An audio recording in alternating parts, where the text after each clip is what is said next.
Good morning, smoothers. My name is Tori, and I'm disgusting.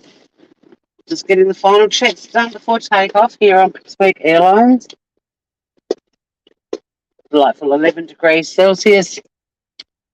Summer's still with us, but the mornings are getting a bit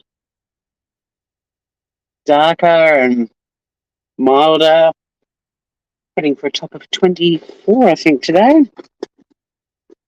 7:09 a.m. Flight 7:09. Hope you brought snacks and drinks because I don't provide any of that shit on this airline. In fact, we don't even provide seatbelts. So I can't even say buckle up. You've just got to cross every finger and toe. We make it to our destination. Gorgeous blue sky as we take off up the runway. It's a long weekend here yesterday, so I didn't need to go to work. Do my Monday morning drive. I've got a few things I want to say though before I start my work day, and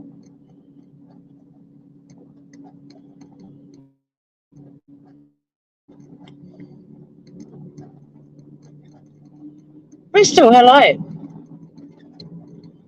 We can have a bit of a whinge. How was your weekend, Bristol? Anything exciting?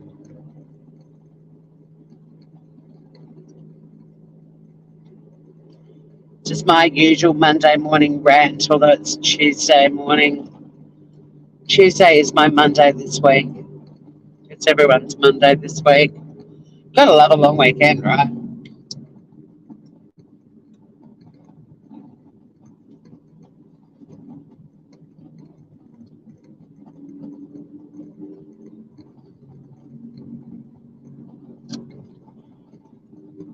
So I ended up going away for the weekend, and last week,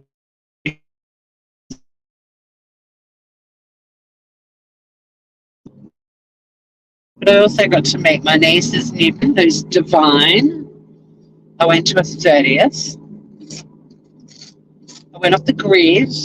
I did an art trail with my sister yesterday. Been lovely. Just gonna have to put my sunnies on for a little while too. Hang on, let me put my glasses back on for 1 sec. The sun's not so bad now. Just been lazy for now.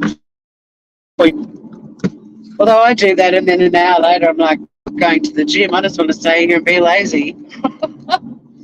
I'm a shocker. Not my whole life, but most of my life. But I'm always that person that gets a text message from the gym saying, "Are you okay? We haven't seen you for a while." And I'm like, "Look, you're getting my money. Leave me alone. I just don't feel like coming in. Do you want to book in a PT session?" No, I'm already paying crazy money for a membership I'm not even using. So no, I don't actually want to chuck on a PT cost on top of everything else, thanks.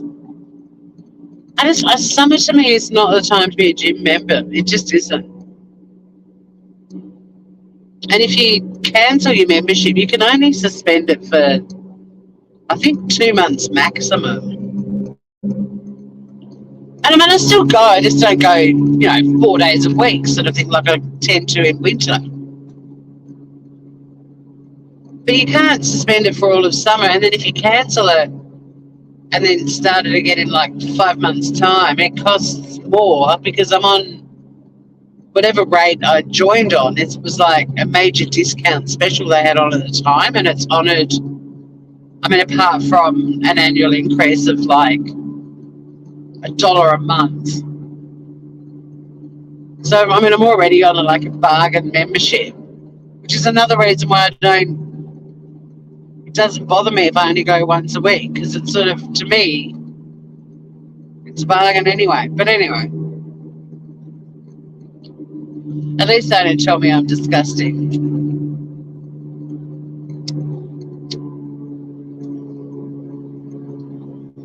was saying to my sister yesterday, like, why did I join a gym where people care so much? Because historically, other gyms would just be like, we'll just keep taking your money then, even if you're not going to rock up. And they would never bother you. This bloody gym, they care about us. I felt like messaging back and saying, but just take my money because I'm popping in when I feel like it. But the last thing I can do is, if anyone tries to guilt me into doing anything, that's where I stick my heels in. I've spent a huge chunk of my life feeling guilty. My father was brilliant at instilling guilt complexes on his children and wife. Finally, in my 50s, gone, I think it's time for me to make decisions and be confident in them that they're right for me and fuck the guilt. And weirdly, like, part of the gym I do is yoga. Gym is a yoga studio.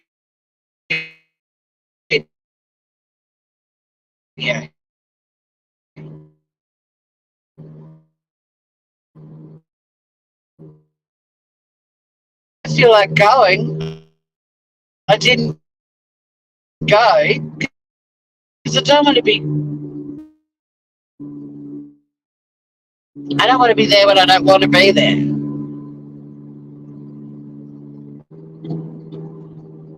My stance on defending Dylan.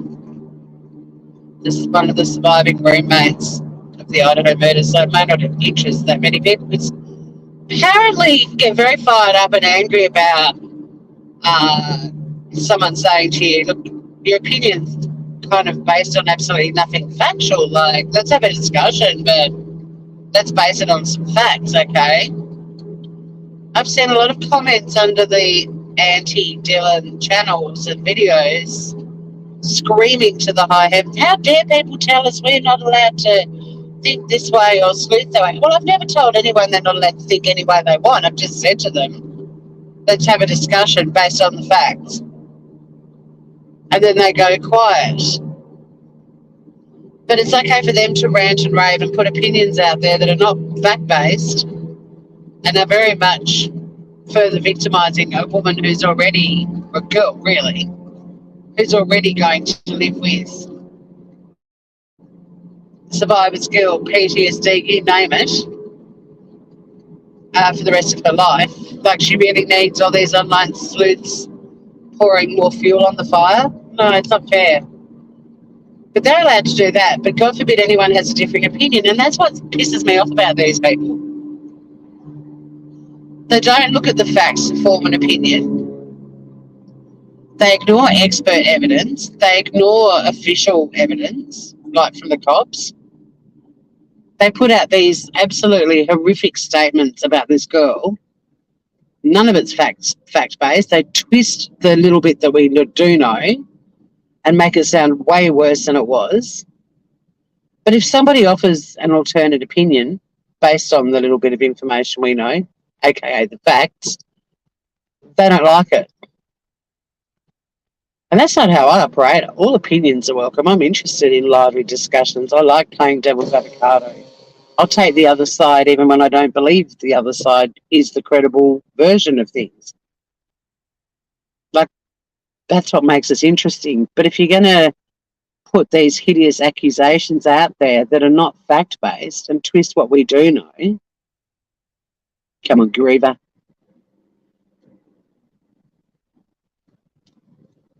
Then if someone tries to engage you to have a discussion about it, then discuss it. If you're so full of your self-importance and your unfounded beliefs, then be prepared to discuss why you feel that way. That's what conversations are. That's what discussion is. And this new regime of sleuths are really weird. As your stepdad, Bristol.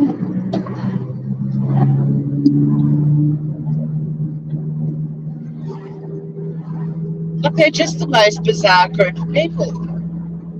they all think they're right, even though they've bought into the fodder that people like Ashley Banfield are throwing at them, treating her like she's some sort of acclaimed, responsible journalist, which is nothing more than a tabloid.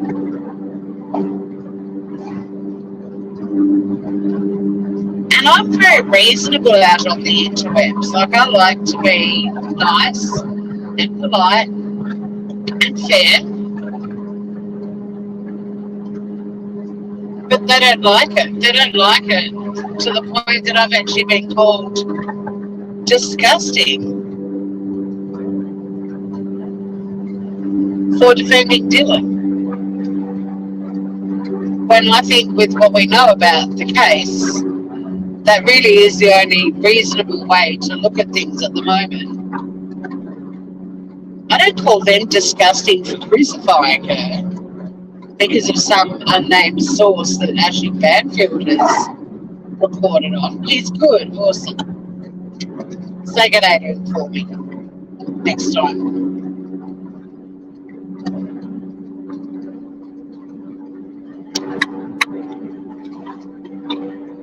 After my hellish week at work last week with just me at the service, today there's a full complement. Everyone's back. I mean, it's still going to be an unbelievably busy day because I was booking appointments this week, so I already know what my day is going to be like. But just having other people there to help answer phones and deal with walk-ins and, well, just having other people there is going to be wonderful because it's so busy and stressful.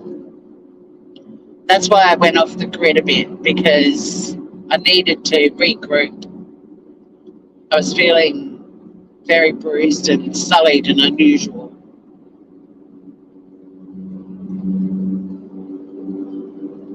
But I thought if anyone joins us today, the rant could be a bit about, like, have you ever called someone disgusting because they are reasonable or have a different opinion to yours and it's more fact-based than your wackadoo of opinion? Like, who calls a stranger disgusting?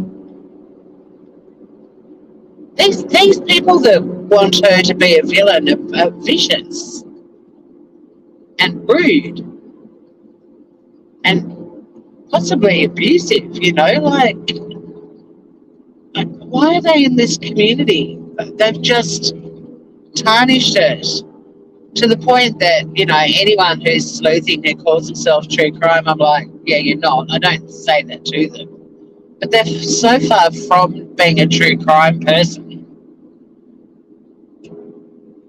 The only thing that, you know, true crime discussions used to revolve around were facts.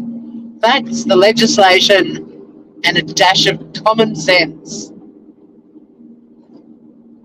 And you didn't abuse each other if you had a different opinion. You were patient and you'd look at it and you'd consider it and you'd weigh it up and you might be like, actually, yeah, that's a really good point.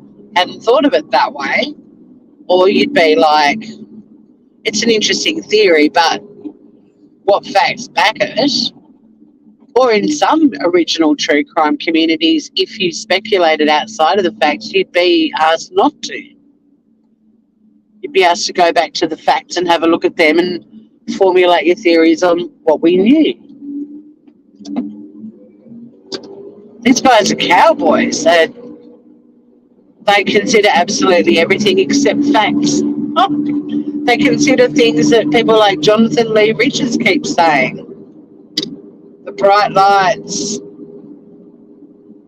Did anyone see that clip of him? He's in New York City and he's like, can Dylan handle the bright lights? The bright lights. Flashing lights. Green lights. Red lights. The bright lights. And he's standing there with a picture of her. What the fuck is that all about? But people watch him and think they want his version of events, which is totally tabloidy and totally, I mean, he even acknowledges that some of Ashley Banfield's sources may not be that reliable, but he'll still go with the narrative that they are anyway. I'm considering that her source may not be that reliable. But irrespective of that, let's act like it is and rip this girl to shreds a bit more. And then there's 56,000 people who watch that shit. Like, do your homework on the guy. Don't you research people? Like, don't you think, who's this person? I mean, that guy's channel is big now. And if anyone 4.5 years ago in the true crime community mentioned his name, everyone would laugh. But now he's like a huge channel with a lot of supporters. And he's a complete Fruit Loop. I mean, look at one of his greatest admirers, his Bullhorn Betty. Does that not speak volumes of what we're dealing with here? But in they all roll, oh, JLR, he's the man. I think he's got bushy eyebrows. But he's the man. And they all watch him and salivate and love him and like him to bits, so then he's all over the algorithm and more people roll in. Like when you hear a creator who sounded really credible suddenly say, and on JLR's channel I heard this, unsubscribe. No, look, I mean, I would never tell people what to do. This is just brain waking up. But seriously, if you hear or see anyone quoting Ashley Banfield, the Daily Mail, JLR, BHP as your source of information, then you might as well roll another joint and get even more wasted.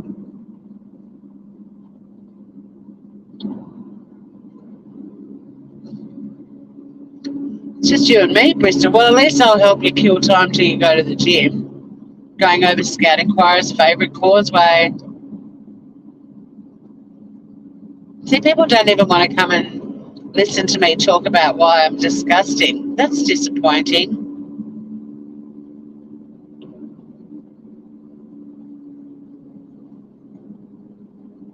That's another thing too, like, I'll do a live talking about a topic. I get maybe 10 people max rolling in. 2 days later, another channel is almost saying what I was saying verbatim, and they have thousands of people watching them and telling them that, wow, you're so good at this. This is such a great way to look at stuff, and it fucking annoys me.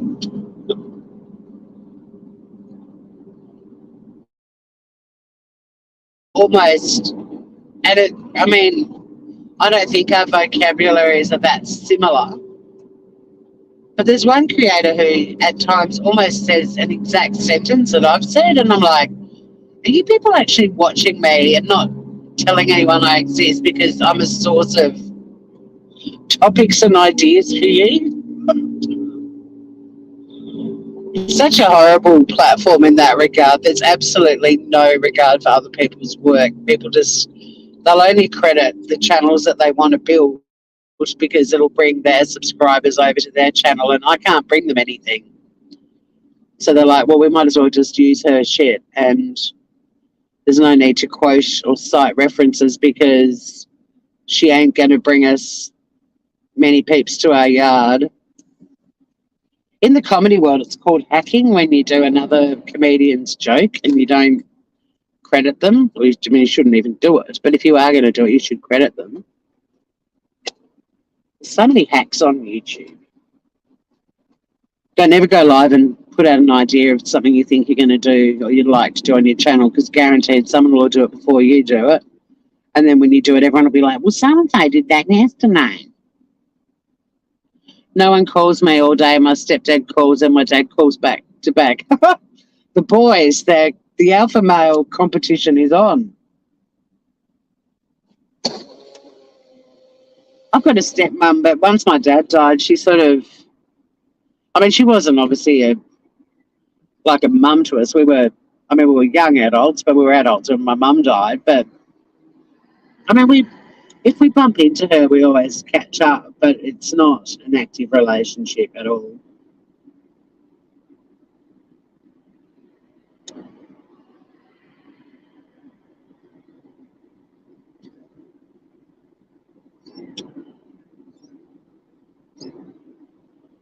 At least I'll have my vent off my chest by the time we get to town.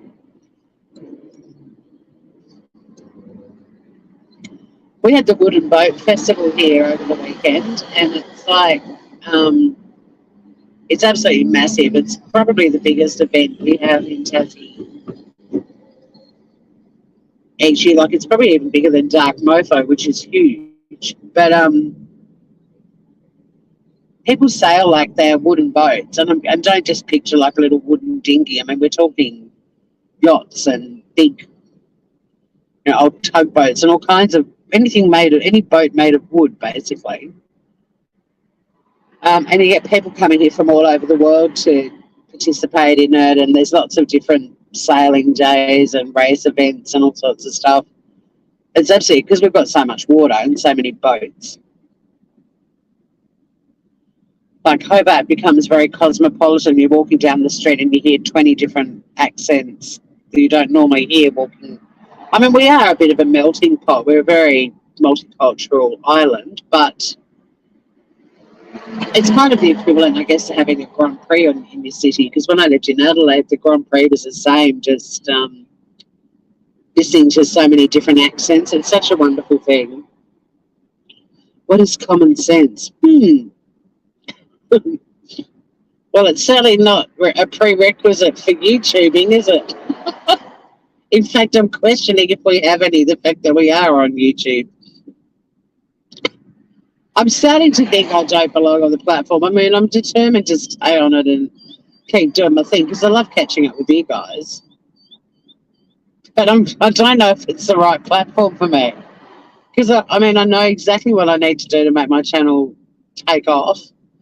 But I won't do it because, I don't know, I've got morals, ethics.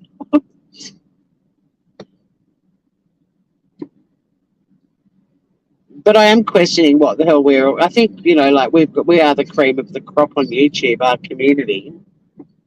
But just the size of it also makes me realise there's not many of us out there. Like, there's no one in my real life. Not that this isn't real life too, but there's no one in my actual world, my physical world, who does stuff on YouTube. Nobody. I mean,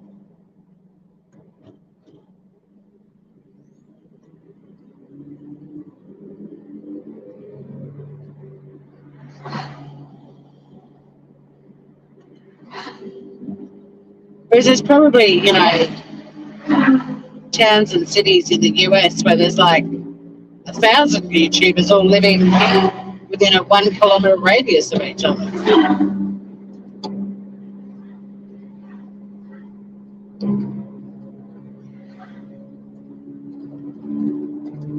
My car's being serviced tomorrow, but also this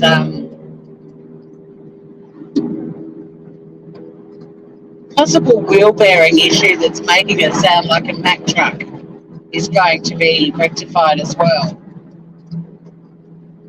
I've been describing it as like a Mack truck, or my car sounds like it has a turbo engine, even though it doesn't. But my mechanic just said he, when he took it around the block, he's like, your car sounds like a helicopter. A blank slate. Hello.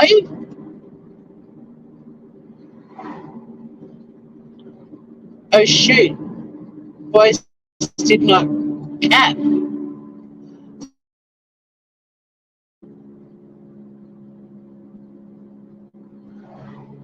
I agree entirely. I don't know if we chatted before, but I've seen you around, and I like you because you call out bullshit basically, and people don't like it. You certainly belong in our community.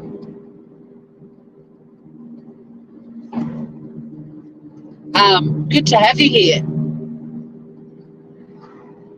And look, the fact that someone called me disgusting for defending Dylan is just inspiring me to defend her even more.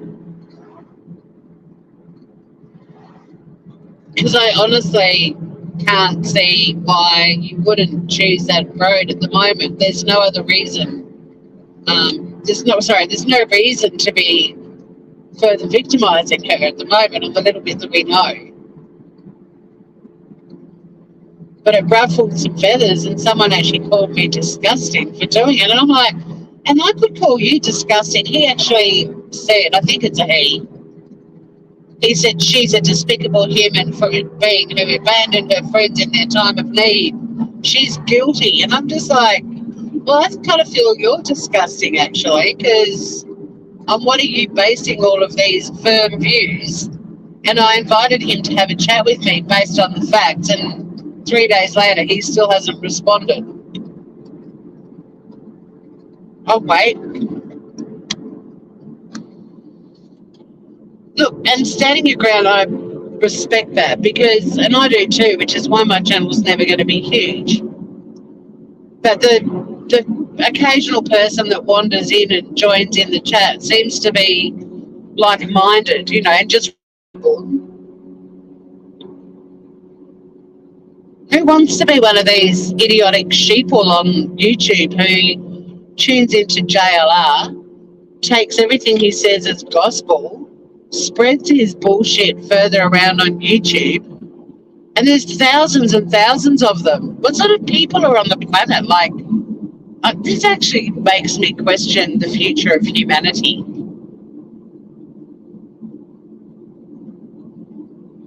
No, they probably don't understand the meaning of many words, but they don't like somebody just being rational and sane and saying, okay, you've got pretty firm views. Not really sure why me having a different view equates to me being disgusting, but since you brought it up, let's have a chat, a fact-based chat. Let's go. And then they disappear like the little pathetic pigs and peons that they are.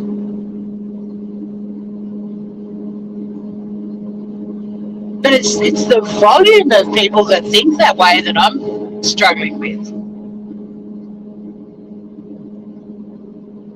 But I know that being reasonable, being OG true crime, sticking to the facts, official statements from the cops, legislation, I know that's not sexy.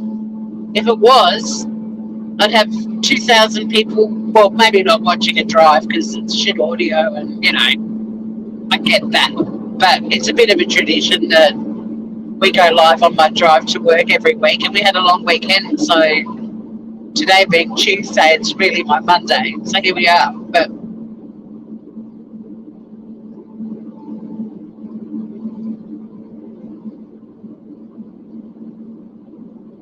also being a lawyer, I'm open to listening to other opinions, provided they're fact-based.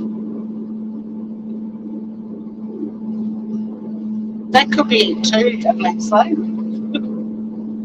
My dad used to be horrible. I got my car. I'm so glad my car's getting fixed tomorrow. I can hardly hear myself talking, which may not be a bad thing, but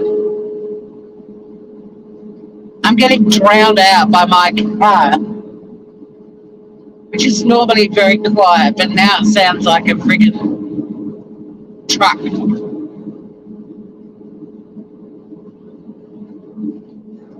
But yeah, my dad used to be very judgy when I was little, younger.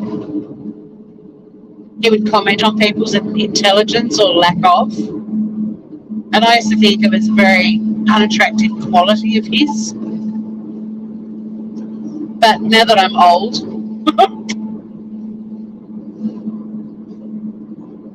I don't know if you guys did this in America because you're a bit more polite than Australians, but if someone was being a dickhead or did something stupid, you put your tongue in your bottom lip and go,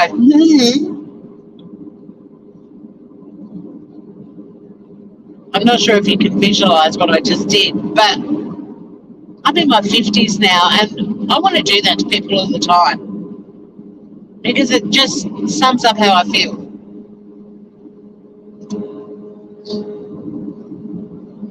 Who needs words when you can just go, "Bleh."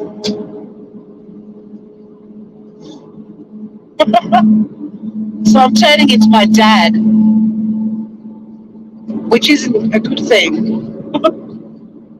I mean, he had some lovely qualities too, but I seem to be embracing my mother's amazing qualities and adopting my father's hideous qualities.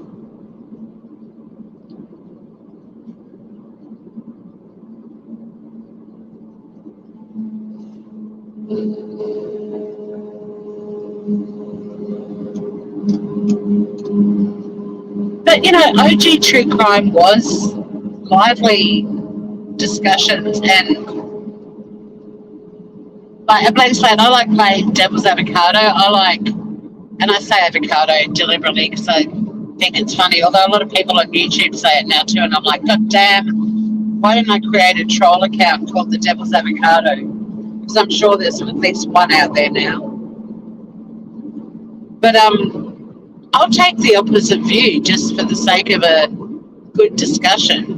The daggy lawyer and me, we love that with a bottle of wine. Just having good discussions. If we all agree on something, if half of us will be like, we'll take the other side. I'm down for that. You know, and if someone throws a third side in, a different angle again, it's even better.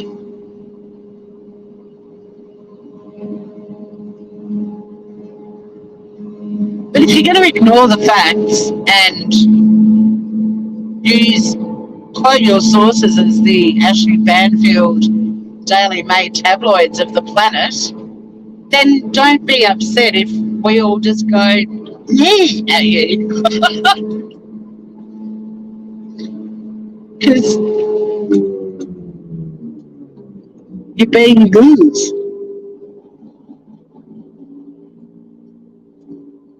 Bit of crazy traffic going on here. Just going to focus on me driving for a while. You can't handle the truth. I know, how many times do we want to say that to people? But why do they want it? This is where it's so weird to me. And I mean, I'm not going to say depressing in a I can't function because I'm so depressed way, but just depressing as in disappointing that this is the way we're going.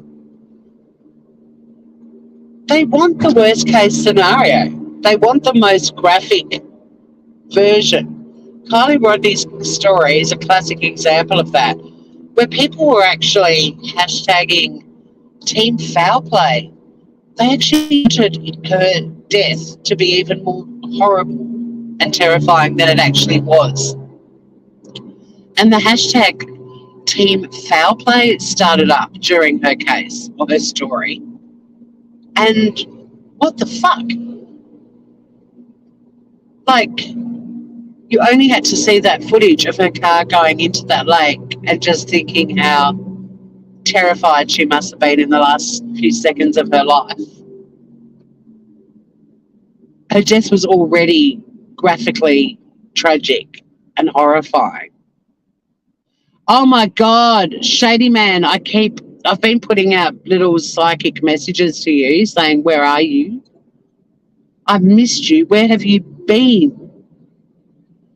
Hopefully you've been around YouTube calling out idiots. I'm so excited to see you. I've missed you. I was like, well, in fact, I nearly sent you a message on Messenger, and then I went off the grid over the weekend and had no phone going on because there was no internet or a reception. God, I love that. I love being in a place where, oh, well, you can't contact me and I can't contact you. Perfect. Oh, the serenity. I mean, I've put a little gadget in my car that's converted my 2009 Suzuki Swift into Bluetooth capable, and I can do hands-free calls now.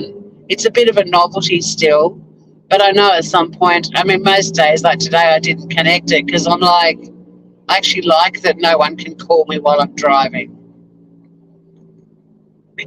It's peaceful. I had, work cars for years, and a lot of the work we did was done while we were driving, and I love the serenity. of my crackly radio and no Bluetooth. But yeah, I've got a little thing in my car now called a Socket Rocket, and it's bloody awesome. So I can play, like a YouTube podcast, whatever, in my car, and it all goes through my speakers, and I can make and receive calls.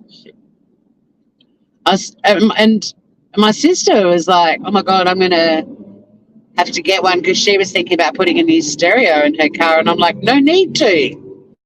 $35 later, the Socket Rocket, and you can put your own music on, and you don't have to listen to. I mean, you can listen to. She likes ABC radio, and she can stream them through it. Life changer. Socket Rocket, spread the word. I'm not sponsored by them. I just think it's great. Once we're at the car park, I'll be able to read, chat, and participate more. Some of you groovers are joining me for the first time. So, yeah, this is the norm. I usually rant while I'm driving, and then once I'm at the car park, we can have a chat. Right, do not get me started on Hard Dumcher. I'd never heard of him until the Kylie Rodney stuff. Actually, there was a person yesterday live in my notifications when I got back into mobile phone reception. My phone went the weather's stunning. We're having a lovely. I mean, it's not. We haven't really had a hot summer. We've had some hot weather, but it's sort of been mid-20s. That's Celsius, not Fahrenheit. People are going, "What do you mean you've had nice weather?" 22 Fahrenheit, not nice weather. I mean, it's nice. It's nice if you've got the right clothing.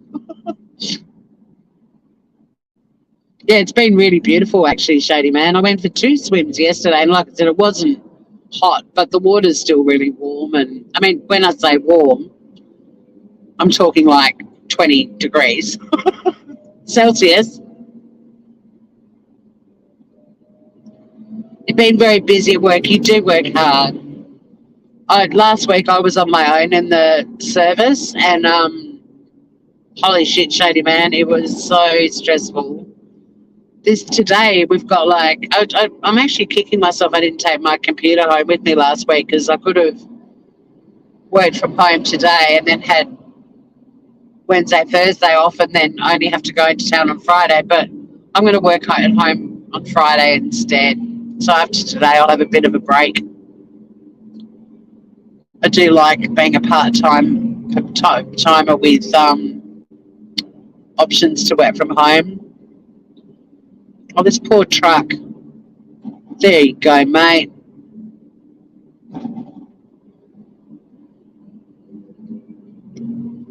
Is this bridge freaking you out, a blank slate, or me driving on this side of the road?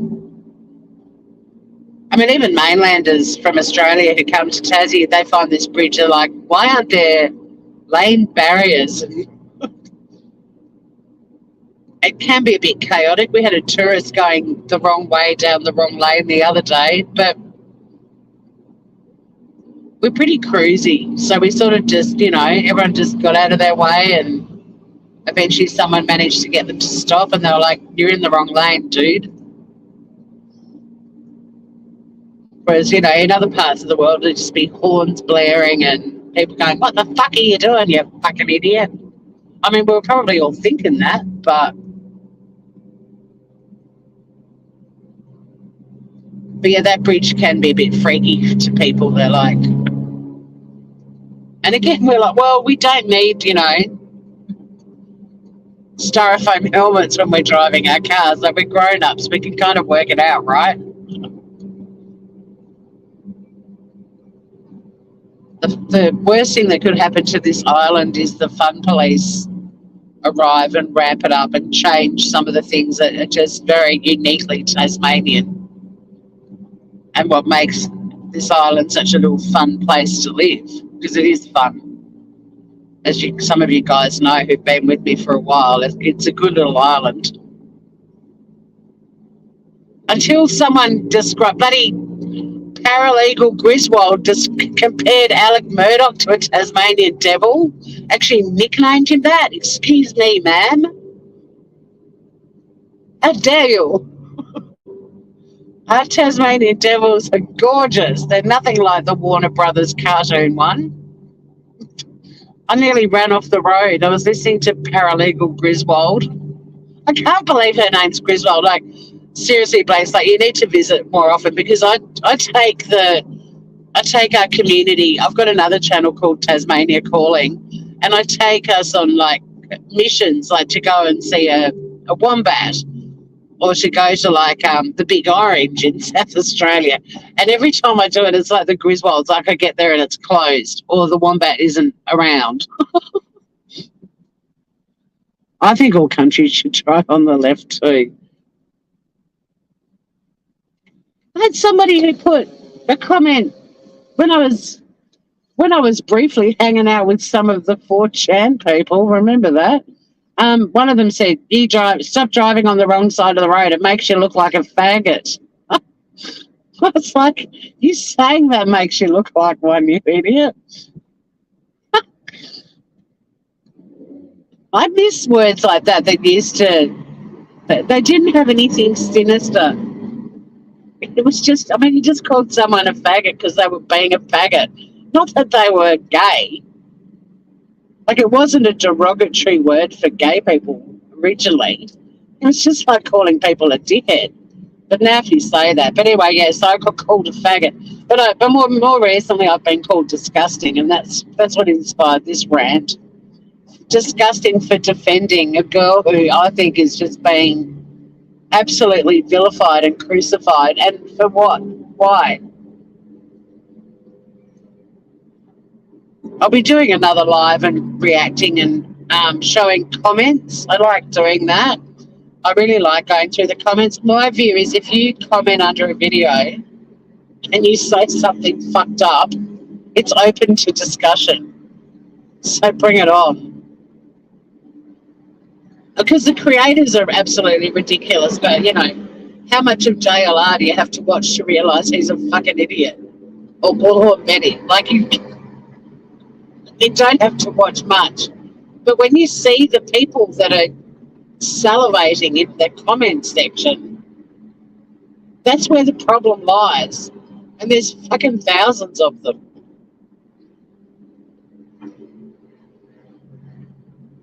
I mean, I can't stop anyone going where they want, and nor would I tell anyone to.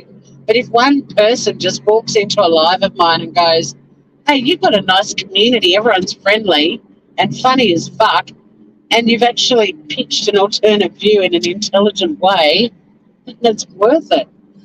I mean, a blank slate found us, so I can't be completely, what's the word? Like my other channel, shadow banned.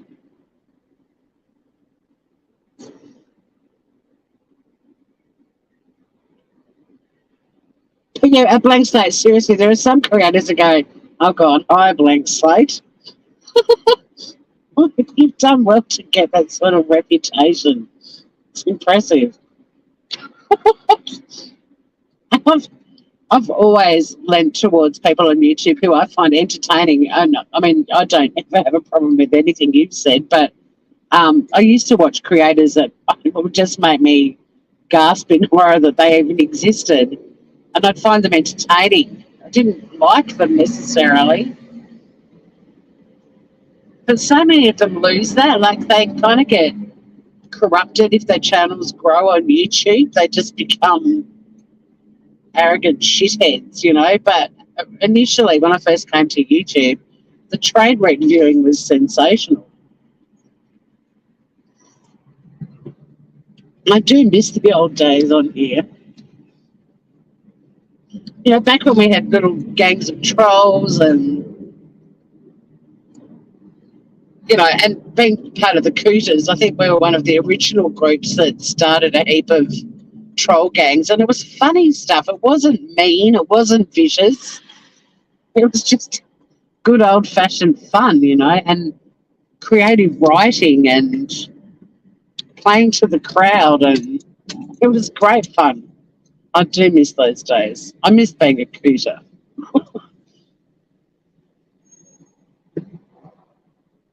You'll get them. What have you got there? Pickaxes and a bow and arrow. Oh my God. violence.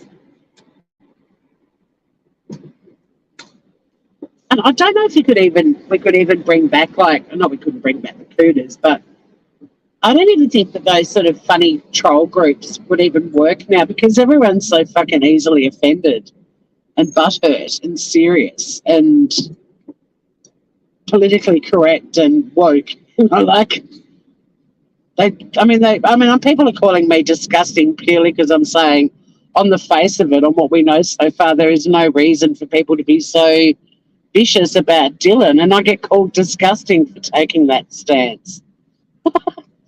So imagine like the troll groups of days gone by. Oh my little park is there. Happy days. All right. This is where things get serious. We can actually have a conversation now. Oh. So yeah, I am disgusting because I'm defending Dylan, and that has just inspired me to defend her even more. And I will continue to. I mean, it annoys me, like I said, I've been doing lives, and then a couple of days later, a bigger channel does an almost identical, almost verbatim, and I'm like, you bastard, you know, and they've got 2,500 people watching them and all going, oh my God, you're a genius. I didn't think of it that way. And I'm like, bullshit, I said that 2 days ago. I feel like someone's watching me and then going, yeah, let's plagiarize. I mean, look, I love that other people are defending her too. He'll be around soon. His car isn't here. I know his car. He's got a very bright orange car. Have you missed Smoking Man, Shady Man? He's actually really lovely. I've had a few cigarettes with him. He has interesting. He's Asian and has a fantastic, as always. Asian people's philosophies on life are so much smarter than Westerners. So much smarter. And I always say to them, you know, like, fuck, I wish Western folk could be more intelligent and have more realistic views on the world like you guys. But you're just so much more intelligent. And my acupuncturist, who's Chinese, she always says to me, we're not smarter than you. We've just been around longer. We've just learned from our mistakes, you know, and we've evolved in the way that we think. And I'm like, yeah, well, I belong to an online community where critical thinking is virtually non-existent. And then the channels who claim to be critical thinkers aren't, because if you dare have an opinion that isn't theirs, if you try to be a critical thinker in a channel that claims to be about critical thinking, notice how quickly you get blocked or timed out if your opinion is not the same as theirs. That's not how critical thinking works, motherfucker.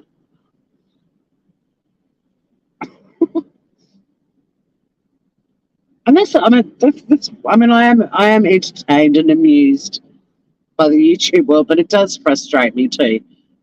It frustrates me that you have to essentially not have a job and you can then focus on just building a channel full time and you'll become successful online that way. Or you've got to sell your soul to the devil and say things that you actually don't believe because that's what the masses want. Or if you just go live and bitch about other YouTubers, your channel will balloon overnight.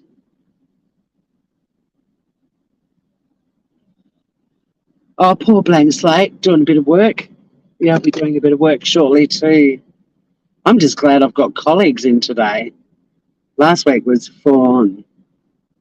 I don't think running a legal service is an easy job at the best of times, but when you're the only one there, it's fucking horrific. And we've got a lot of clients at the moment that are very vulnerable. A lot of them have psychological injuries. I mean, a lot of them are suicidal. And it's a lot for one person to handle on their own. We're supposed to take a little breakout if we have a really heavy call. We also got a lot of people under massive financial strain, and they're under a lot of stress too. So we do cop a fair bit of abuse as well. I think when you are a community lawyer and you're providing a free legal service to people, and the work we do is unbelievable, and the amount of legal fees we save them is incredible. But we get spoken to very differently to when you're a private lawyer and you're being paid by your client. And that's really sad, because being able to provide a service and give people really good, solid, free legal advice without them being means tested even, it's an amazing thing. But if they were private clients and they were paying me, they'd be a lot more respectful. And if I gave advice that they didn't want to take, then we can sack them as a client, you know, and go, well, this is the advice I'm giving you. If you're not going to take that, then you need to get another opinion. But when you're providing free legal advice, you don't have that opportunity. I mean, I feel we need to start to blacklist some people, and because bringing up our service to abusers is not okay. And it's something I do want to raise with the principal solicitor. It happened to 2 staff members last week. I mean, it's happened to me plenty of times as well, but our newest lawyer on the team and also one of our volunteers both got verbally abused on the phone, and it's not okay.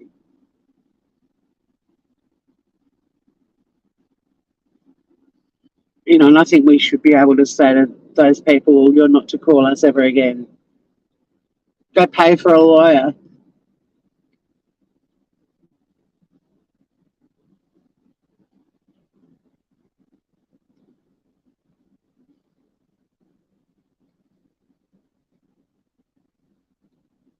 And try abusing them the way you abuse us and see what happens. Because they'll sack you as a client and they'll send you a big fat bill. Whereas we don't, we'll just sack you. Oh my God, it's Valentine's Day. Yeah, me too, blank slate.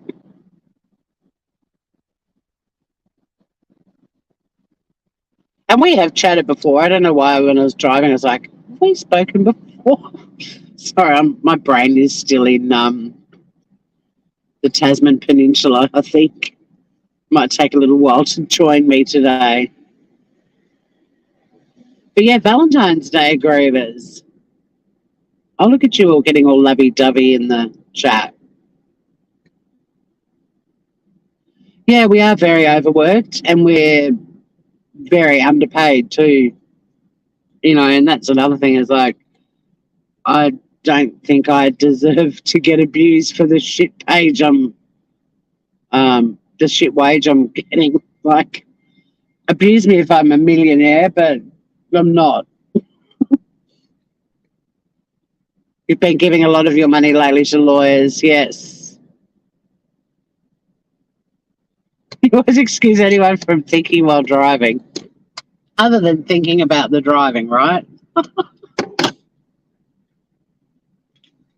Yeah, and I mean, if you've got a legal problem and you've got a good lawyer, as much as the fees hurt, if it ultimately protects you and your rights and your interests, then, you know, it's a good thing.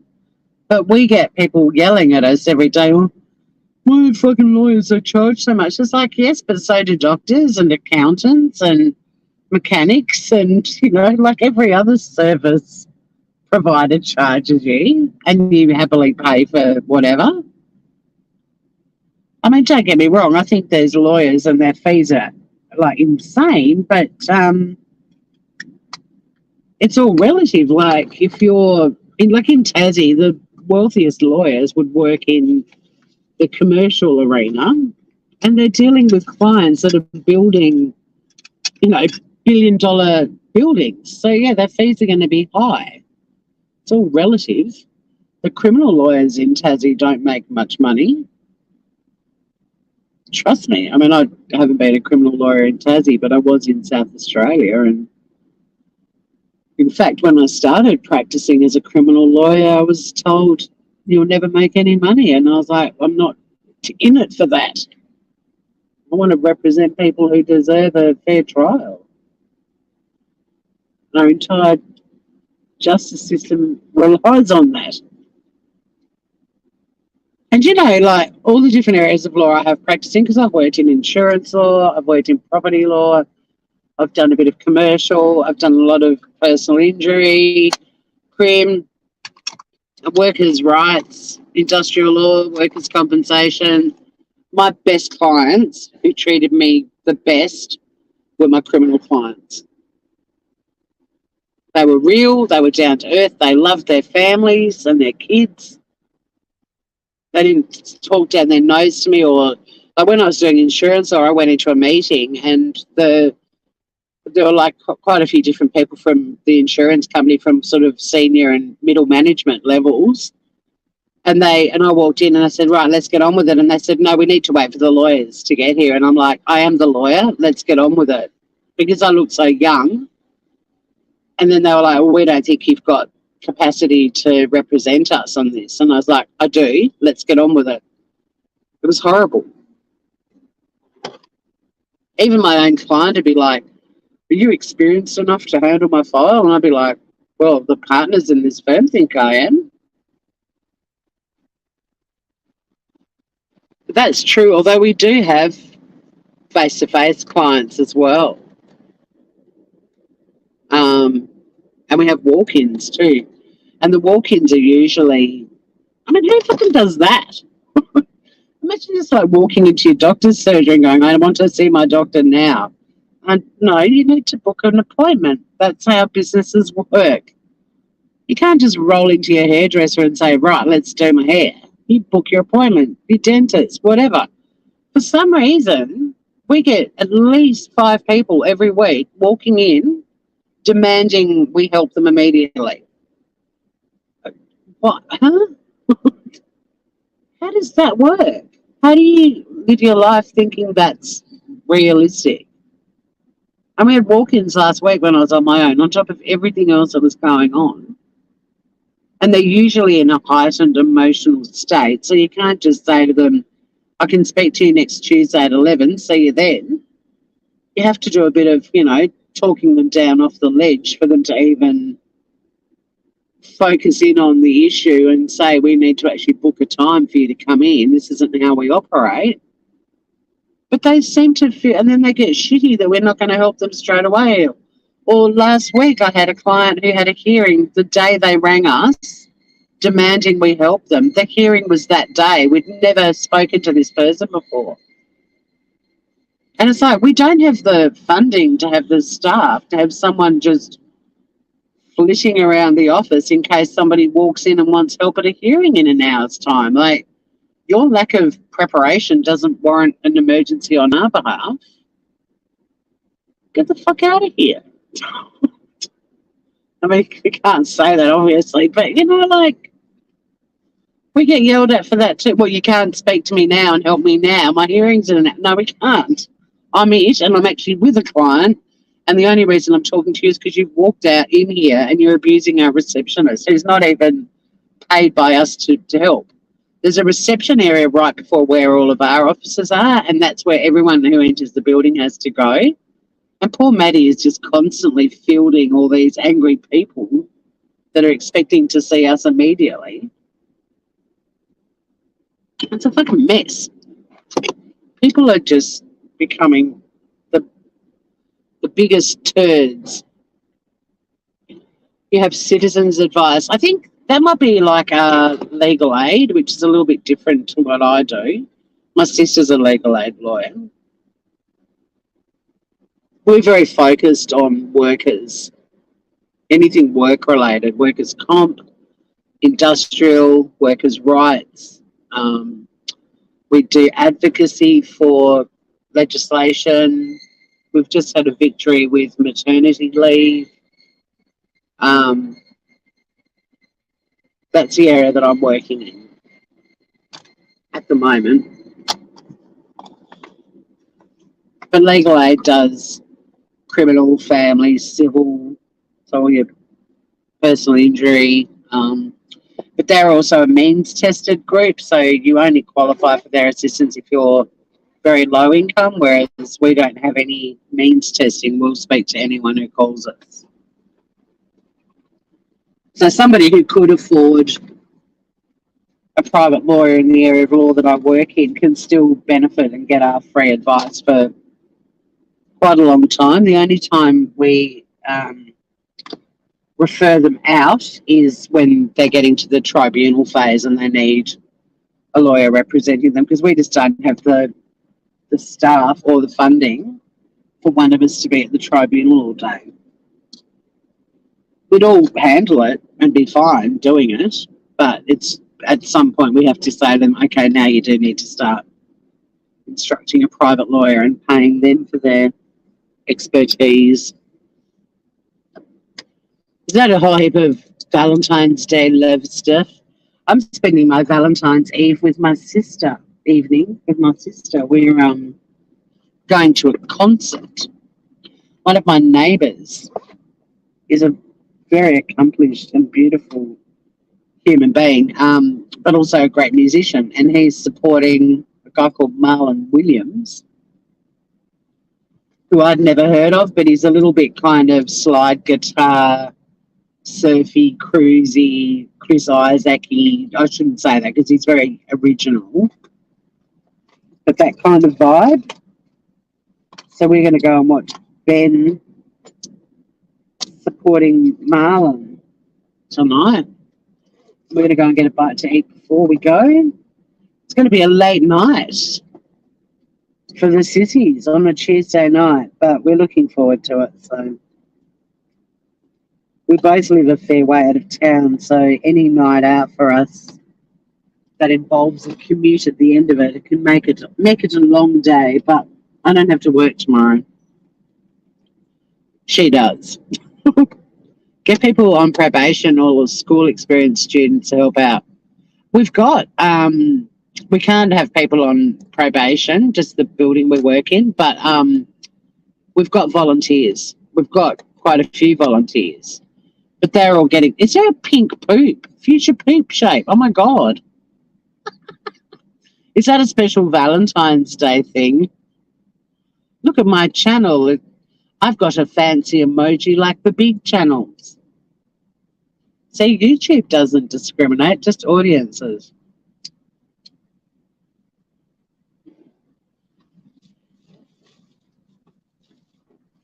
So yes, we're going to be raging. And bless her husband, when we caught up yesterday, and her husband said, I'm looking forward to Valentine's Day, which is so weird because Tim just doesn't strike me as being that big on things like that.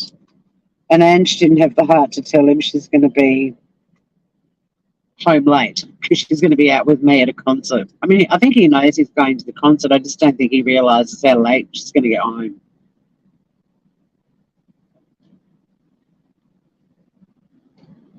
Pink poop.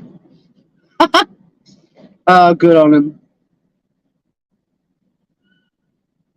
Hey, I was driving home from the 30th I went to the other night, and I got breathalyzed, and I'd actually had a couple of rum and dry ginger ales at the party and a jelly shot when I first got there. But I'd been there for like 7 hours or something when I left. Anyway, the guy said to me, it was 90s theme. I had a Nirvana t-shirt on, but the picture of the band, it was actually Hanson. It was hilarious. But the cop said to me, has there been a concert or something? Because there's suddenly all these cars lining up. And I said, I don't know. I've been to a 30th. Anyway, I did my breathalyzer and I got a 0 reading. And he looked at me and he said, how did you survive a 30th without drinking? It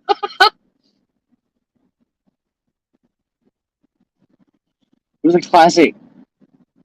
Even the cops down here are fun. Not all of them, but how did you survive a 30th without drinking? I said, I actually did have a couple of drinks. And I said, this is the second time I've been breathalyzed and I get a 0 reading. He said, yeah, some people it takes longer to register. Like you might need to drink a bit more before you get a reading. So, possibly. But you think if you've had a couple of drinks, you'd get something on your rating, wouldn't you?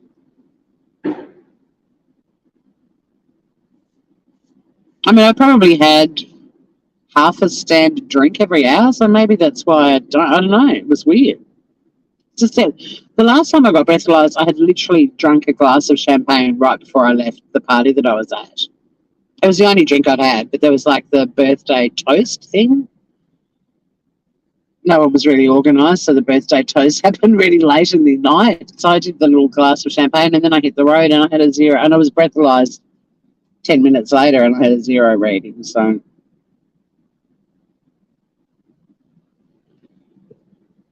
yeah, the Hanson t-shirt. Oh no, I'll have to wear it when I go live one day. Although I forgot how small it was. So right before I left to go to the party, I actually had to cut the neckline out of it because it was strangling me. I mean, it was a very snug fit, and I have got, muffin top sort of thing happening, and yeah, it wasn't a great look, but I wrapped a flanny around my waist because that's a very grunge music thing to do. And there were a few other people that had flannies around their waist as well at the party, so we formed a band. But yeah, it's a classic town. Like, do you guys, the online store, I guess, called Wish, that put out really weird shit? It popped up in my feed one day, and I was like, oh my God, that's the funniest thing ever. So I bought it. I've only worn it a couple of times. I wore it on the beach one day, and this guy walking past me went, that's not Nirvana. And I was like, yeah, I know, that's why it's funny. And he's like, yeah, but it's not Nirvana. I was like, yeah, well, you clearly aren't getting the irony.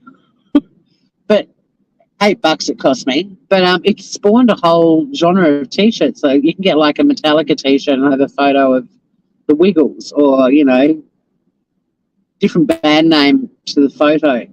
But the original, the OG one, was the Nirvana Hanson one. It's in the wash because we were sitting around a fire pot and it smells of smoke. But when I'll wear it when I go live, and people will be like, that's not Nirvana.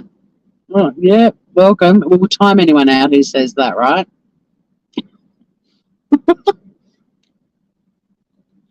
No readings while driving is good. Well, yeah, I mean, I knew I was fine to drive, but I still would have thought I'd get a 0.01 or a 0.005 or something.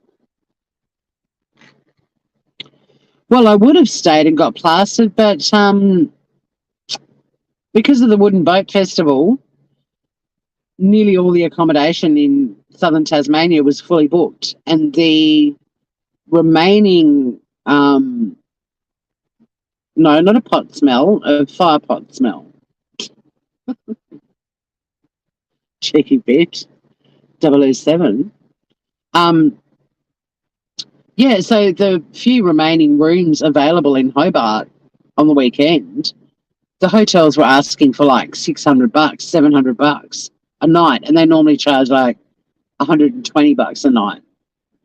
And I was like, it would have been cheaper for me to Uber from my house to this suburb, which is nearly an hour away from me, and back would have been cheaper than staying in a hotel. And then I just went, oh, do I really want to spend $380 or whatever it was on an Uber? Not really. I'll just drive, and then I can wake up in my own bed. And I had people I could have stayed with in town, but I don't like staying with people if you're going to a party and they're not. Because you get text messages and they're like, we're going to bed soon. And it's like, yeah, well, have fun. Sweet dreams. You've given me a key. I can let myself in. I'm a big girl. So, yeah, I don't like being a guest in a home when I'm going to something and the people who live there aren't, and they're not having a big night. And I'm not a big drinker anyway. Like, 2 drinks really is my absolute limit on it, even if I don't have to drive. Like, if it's a party down where I live and I can walk home, I really don't go much past 2 drinks. I don't like it. Cheeky sods. I know. It kind of ruins if you're out having fun and you're constantly getting messaged by the people you're staying with going, when are you coming home? It's like, you're not my parents. Just fucking go to bed. You gave me a key. I can let myself in. So yeah, I don't like doing that. I mean, back in my 30s, fine, but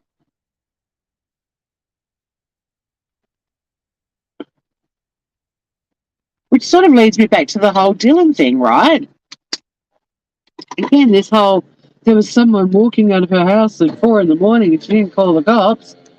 I cannot tell you the number of times someone's been walking out of a share house I've lived in, and I've been like walking out of my room to go to the loo or something, and I've seen someone walking up the hallway, and I've just stood there, frozen on the spot, not in fear.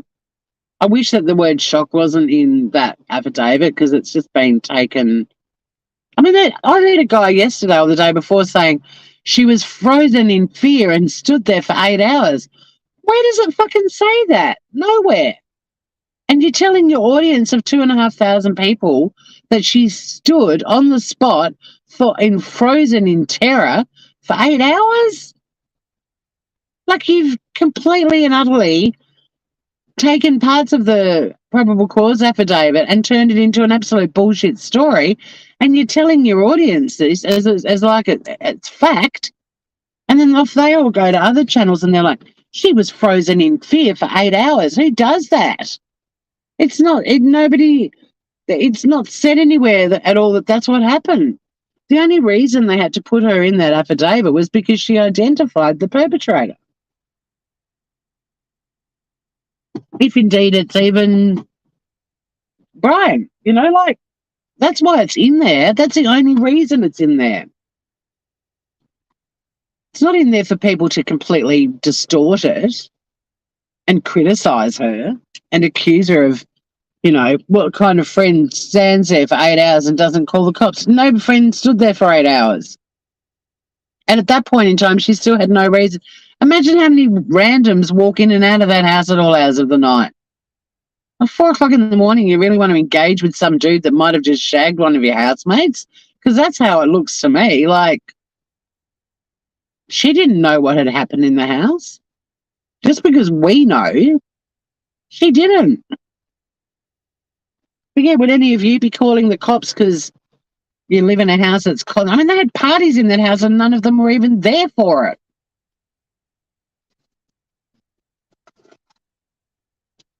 There are people constantly coming and going. And a bit of noise at 4 in the morning saying, keep it down, if that latest source is even valid, isn't a strange thing for somebody to say either. It's like, come on, guys, it's 4 o'clock. Like, shut the fuck up. And you can interpret the tiny bit of information in that affidavit a million different ways, but the reality is that isn't her statement. We don't know the full story. Why go for the most graphic, hideous, horrible version all the time and then call people that are taking the reasonable explanation road? Because it's all we know at the moment, so why do we have to go to Graphicsville? And I got called disgusting for doing that. Disgusting. Okay. I've just finished watching 6 series of Desperate Housewives. I'm 10 years behind, but it's good watching. Yeah, I'm chewing through Ally McBeal at the moment. Although, guys, if any of you are into Survivor, the current series of Australian Survivor just had, hands down, and the Survivor fans from around the world who watch the US version, the South African version, all the other different countries' versions, all agree. On Sunday night in Australia, we had the best tribal council in any Survivor history. It was fucking epic. If you're into Survivor, you've got to find it and watch it.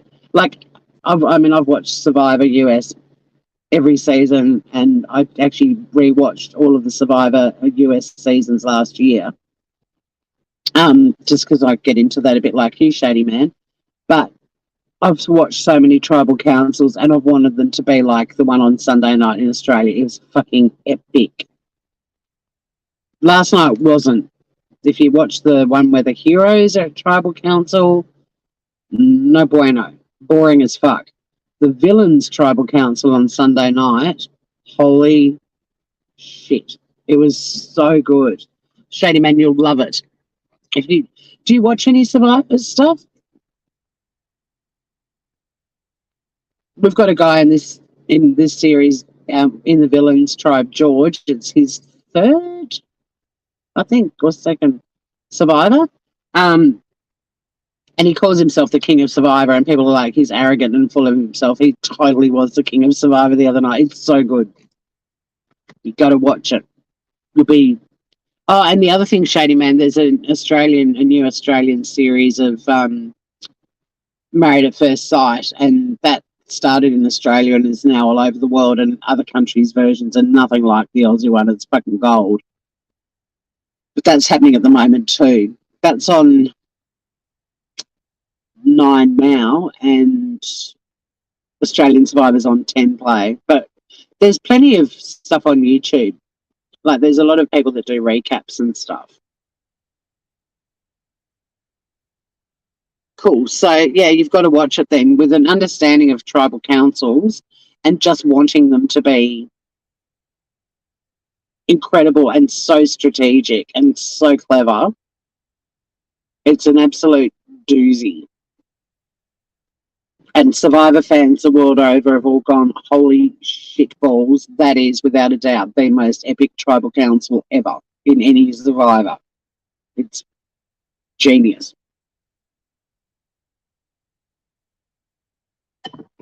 Although George needs to stop talking so much, but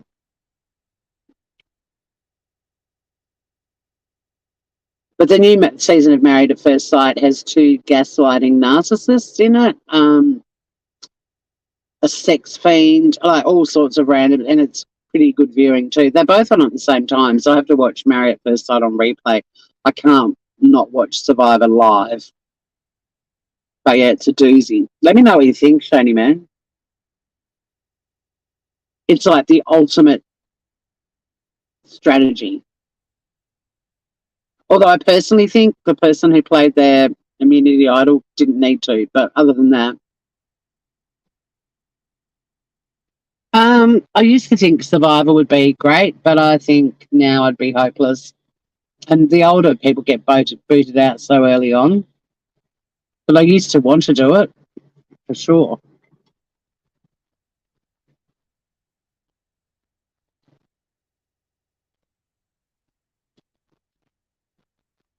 It is hilarious. You haven't watched those in years, but used to be an avid watcher of Survivor and Big Brother. Yeah, I used to be an avid supporter. I mean, I had a friend who won Big Brother in Australia the second season, Reggie. But I